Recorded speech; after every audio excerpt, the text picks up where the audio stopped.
Esse é o primeiro episódio do podcast Viver de Locução, que vai conversar com a doutora Thaís Vaiano, que é fonoaudióloga do CEV, Centro de Estudos da Voz, diretora do Atletas da Voz, da diretoria da Sociedade Brasileira de Fonoaudiologia, e vai ter muita coisa para falar para você que vive e para você que quer viver de locução.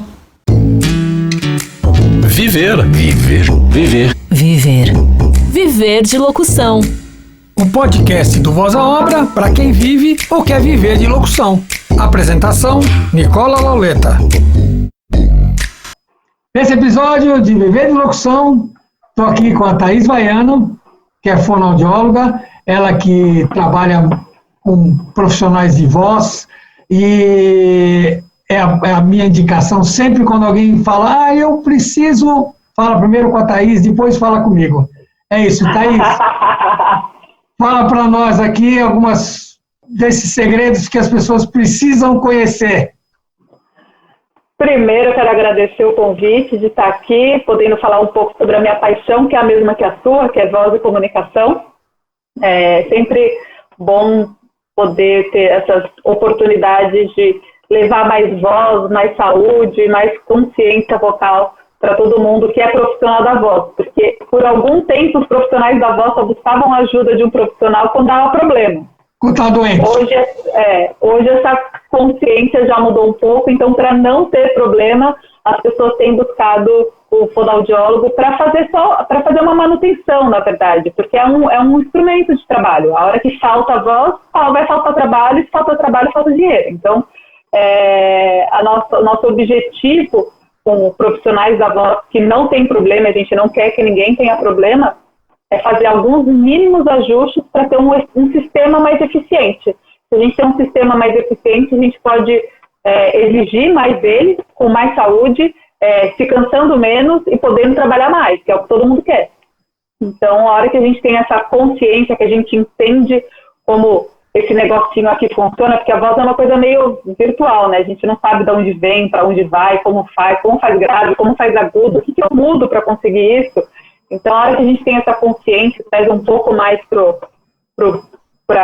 sinestésico, traz um pouco mais para a coisa funcional, a gente tem como lidar e tem como fazer mais controles e mais ajustes que fazem com que a gente tenha um desempenho muito melhor. Muito bom, muito bom. Nós falamos de muitos assuntos que renderam 2 podcasts, mas a gente não podia deixar de começar com uma questão muito importante. Por que as pessoas só vão consultar um fonoaudiólogo quando estão com algum problema de voz?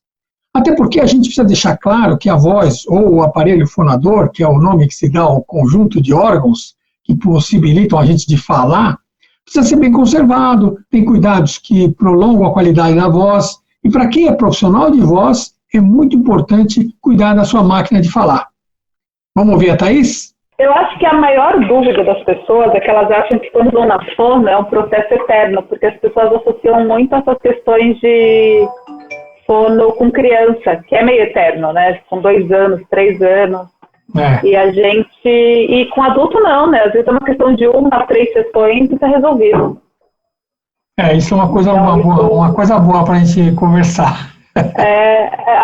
Geralmente eles associam muito essa questão de um processo que tem começo, mas não tem fim.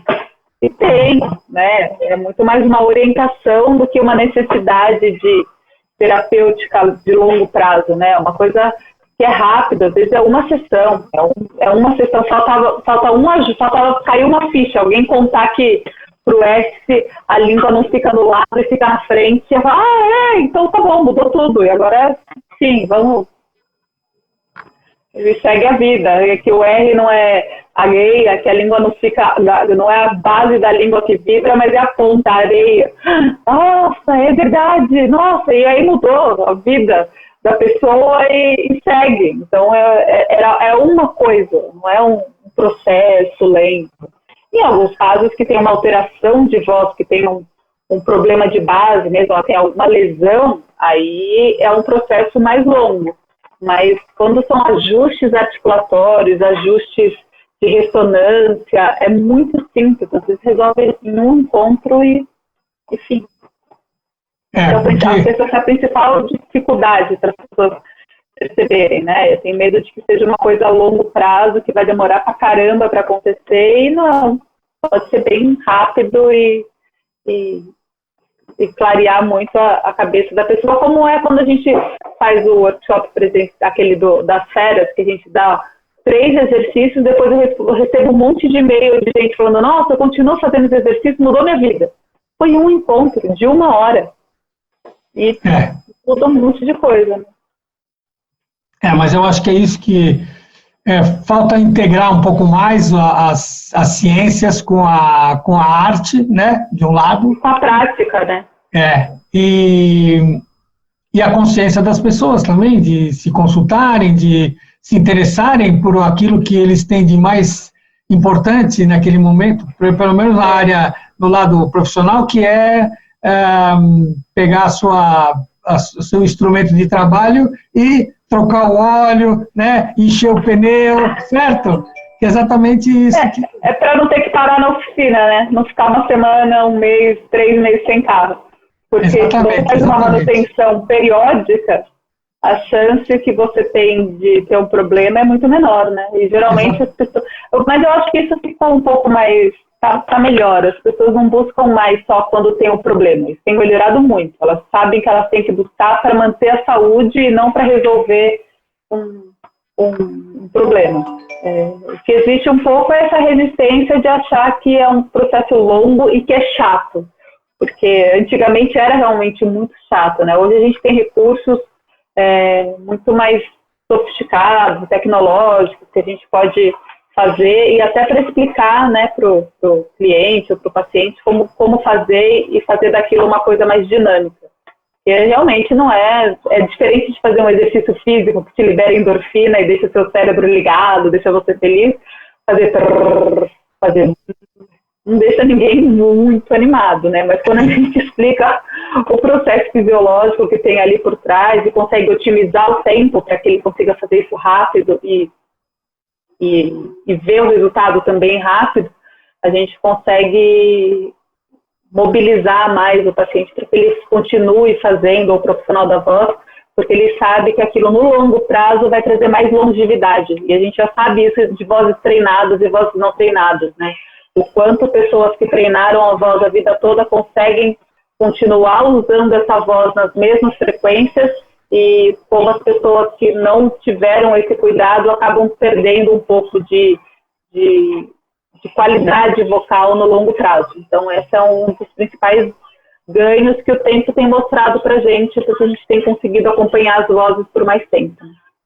É interessante isso, né? Porque se as pessoas falam, vão envelhecendo a voz, né? Vai perdendo o mercado. Pode ganhar outro mercado, mas é um mercado menor também, né?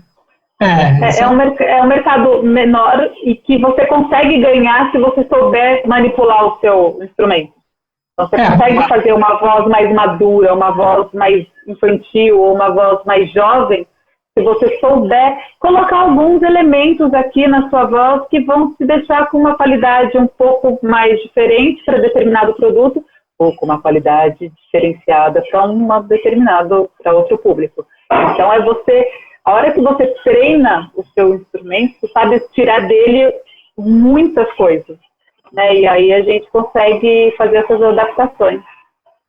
Sabe que algumas vezes algumas das pessoas que foram fazer sessão com você, que estavam fazendo coaching comigo, tinha algumas que tinham a voz bem aguda, e eu acho que se você... E você ensinou para elas, que eu pedi também para elas pedirem para você ensinar, exercícios que façam com que elas consigam, além daquele registro agudo, fazer uma coisa um pouco mais, um tom um pouco mais baixo, uma voz um pouco diferente, que eu acho que isso é interessante porque amplia para a pessoa a capacidade dela de atender clientes, né? Que você não pode só falar aquele agudo lá em cima, jovem, e falar uma coisa mais séria, um pouco mais próxima, né? Então, isso é uma coisa que... E até a possibilidade de uma voz caricata, né? Fica uma voz aqui, fica mais caricata. Então, o seu instrumento, eu sempre falo, aqui em cima é uma pedaleira de guitarrista. com 300 botões. Você vai aprendendo que combinar um com o outro te dá outros milhões de efeitos, né? Uma possibilidade infinita. Então, controlar a língua, controlar o céu da boca, controlar a abertura de fundo de boca, posicionamento de laringe, se o som vem mais para o nariz, se o som vem mais para trás, se ele vem mais para frente, se ele é mais baixo. Tudo isso muda completamente o timbre. Então, isso te traz possibilidades infinitas de caracterizar a voz. E saber usar tudo isso, aí vai mais para quem fica no estúdio o dia inteiro, né? De forma eficiente, te traz uma consciência vocal, uma qualidade vocal muito grande para você poder trabalhar o dia todo e principalmente entregar a mesma qualidade em diversos dias seguidos de trabalho, né? Porque não adianta você ir cansando, você inventa uma voz, então agora eu vou fazer a voz aqui, e aí você não consegue sustentar essa voz por muito tempo, por dias prolongados, para entregar isso seguidamente sem se cansar, porque não é a natureza do seu instrumento. Então, ficar fingindo uma voz que não é a sua também pode, no longo prazo, te trazer muitos problemas, né? E o que eu aprendi com você é que essas vozes, quanto mais natural, melhor, quanto menos você. Essa voz aqui já não vende mais tanto, como vende a voz que aproxima, né? Que é a sua voz, que é a voz comum, né? Você sabe que eu acho que você poderia montar um curso de como você conhece, onde cada buraquinho você pode fazer um áudio, você pode fazer dar um curso para uma pessoa fazer um game inteirinho, só ele fazendo com a mesma voz, só que com lugares diferentes, né? Quer dizer, é um treinamento interessante, porque dá para a pessoa fazer muitas vozes com a única que tem, né?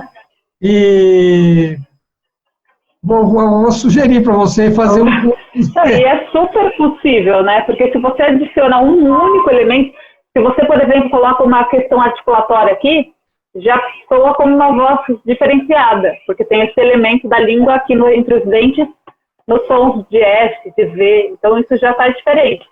Ou você pode colocar a sua chance do lado, já está diferente. Já tem uma coisinha diferente aqui que modifica esse som. Então, e aí com isso você muda um pouco a sua frequência e isso já coloca uma voz um pouco mais rápida, mais agitada. Então, tudo isso já muda muito uma instabilidade na voz, também já traz uma outra qualidade. Então, tudo isso independe da sua corda vocal, tudo isso é daqui para cima. Daqui para cima. Muito bom, muito bom. Tá aí só uma coisa, e tudo isso que a gente está falando, daqui a pouco eu acho que não vou nem gravar, vou só fazer a abertura e o encerramento, que a gente pode... Vai pegar, porque está tão bacana, tão natural, que eu acho que é isso que vale. Fica para as pessoas. Não, mais uma coisa que eu queria perguntar para você, que eu falo muito para as pessoas, principalmente para quem está fazendo o curso, não nos desafios, mas quem faz ou workshop, ou principalmente o pessoal do curso, e quem fazia workshop presencial também falava muito isso, né? Que eu peço para as pessoas falarem com mais suavidade, falarem com mais naturalidade, mais próxima, né? Começa com aquela história de como é que você fala no ouvido do seu amor? Você fala, eu te amo, ou você fala, eu te amo, né? Então, essas colocações, eu não sei qual é o lugar técnico, mas eu falo, tira daqui da frente, aqui, ó, eu te amo, e põe aqui. Não sei se é o lugar, mas é pelo menos... que esse é um tiro que pode sair pela culatra, que a pessoa pode colocar mais tensão. Ela coloca aqui. Mas, na verdade, eu falo assim, põe ar, fala com ar, né? Que os fonos chamam de voz soprosa, não é isso? Ou não? Colocar mais ar é a voz soprosa. Soprosa, porque eu acho errado essa palavra soprosa, para falar a verdade. Porque para mim, sopro aqui, ó, aqui na frente, sopro aqui. Entendo. Então, acho que é um problema de nomenclatura, mas tudo bem, isso é só um pentelho aqui. Né? Mas é isso. Fala. O que a gente coloca como ar, o sopro, é essa quantidade maior de ar que a gente ouve na voz. É daí que a gente chama de soprose, porque tem mais ar na voz. Mas eu gosto muito de um exemplo que você usou comigo quando eu fiz o seu curso. Você falou, que eu uso isso todos os dias com os meus pacientes. Tem um bebê aqui do lado que acabou de dormir, ele não pode acordar com a sua voz. Então, como hoje no teleatendimento, eu não sei exatamente qual é o volume que a pessoa está fazendo em casa, eu sei o volume que eu percebo, mas eu não sei se é muito maior do que deveria ser feito.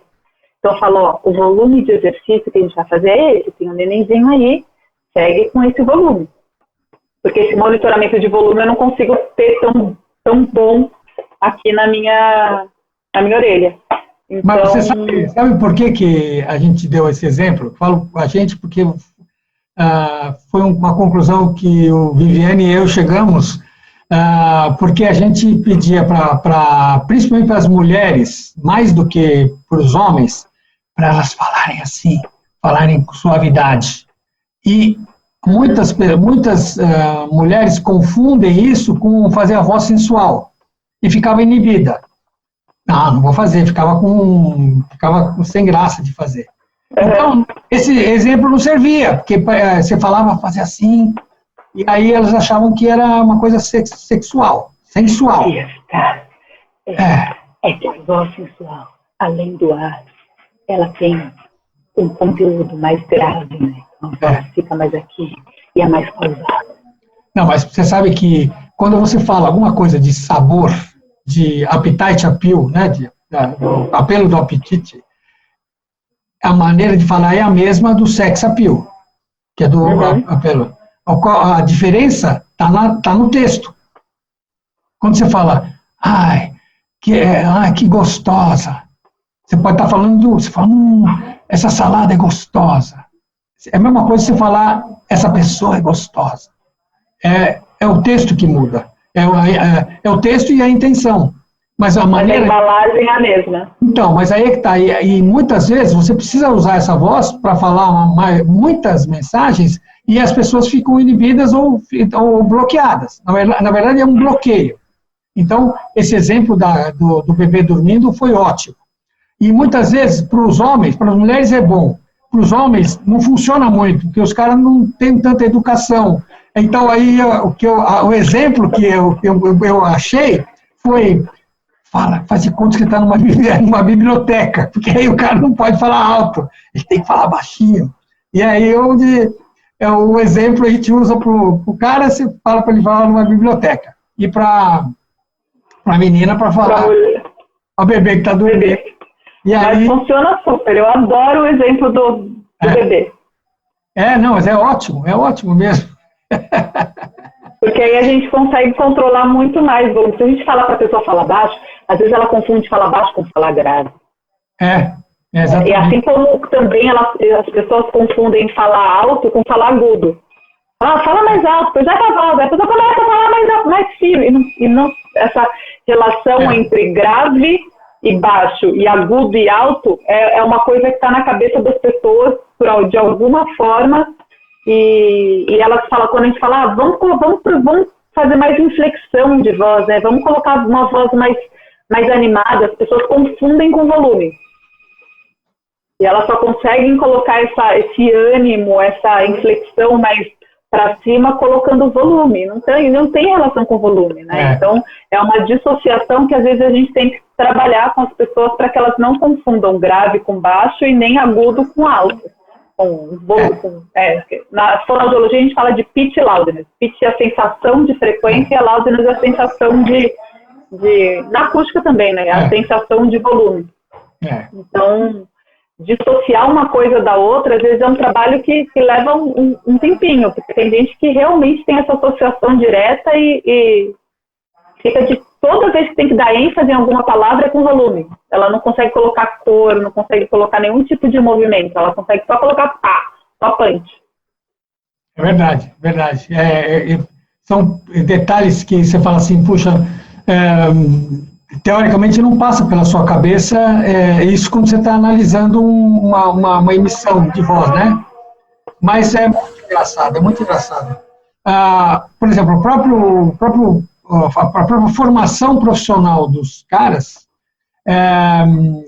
não, dos profissionais de voz, influencia muito na emissão. Então, a maioria das pessoas aprendem a ser locutor de rádio, aprende a ser radialista. E a voz do profissional de rádio, ela é muito mais projetada, do jornalista é muito mais projetada, do ator é projetada. Só que do publicitário é exatamente o inverso. E o que acontece? Até porque a publicidade, a função dela é vender, então ela tem que falar para uma pessoa, cada pessoa tem que receber como sendo a mensagem para ela.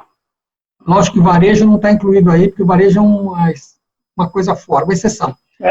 Então, ninguém consegue falar natural, ninguém consegue falar, todo mundo fala alto, emite errado. Então, você fala assim, vou ensinar você a falar, voltar a falar como você fala na sua casa, né?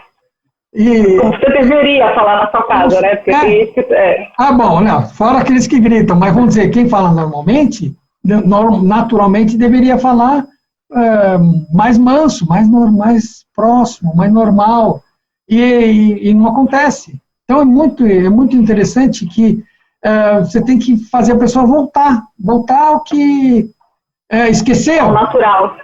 Esquecer a formação, né? Esquecer a formação de radialista que fala, porque é uma questão, você fala para o público, você tem que aumentar a sua voz, aumentar a emissão. Então é muito interessante que, e aí eu percebo, por exemplo, quem nunca fez locução, que vai aprender a fazer locução, é muito mais fácil, porque ela fala normalmente, né? A não ser que ela admira muito os locutores que já ouviu na vida, aí o que acontece? Aí imita aquele cara, então vai no microfone, faz assim, né?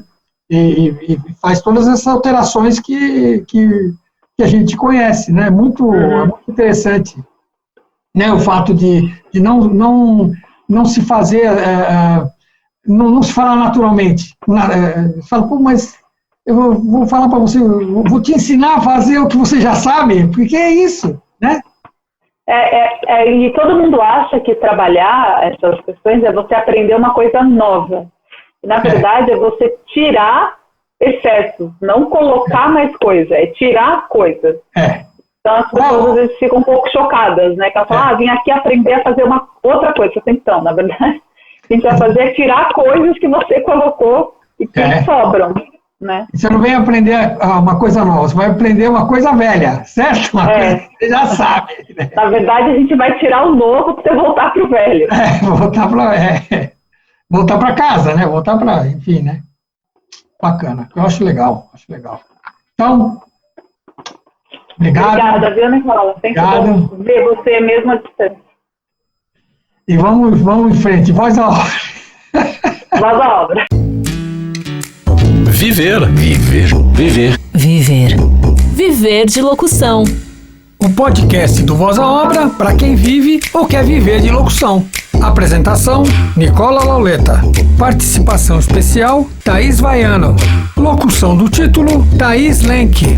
Vozes das vinhetas, Claudir Gomes, Eli Barreira, Rubens Rocha, Vera Bonilha. Vinheta musical e baixo de boca do saudoso Marcão Possato. Até o próximo episódio e voz à obra!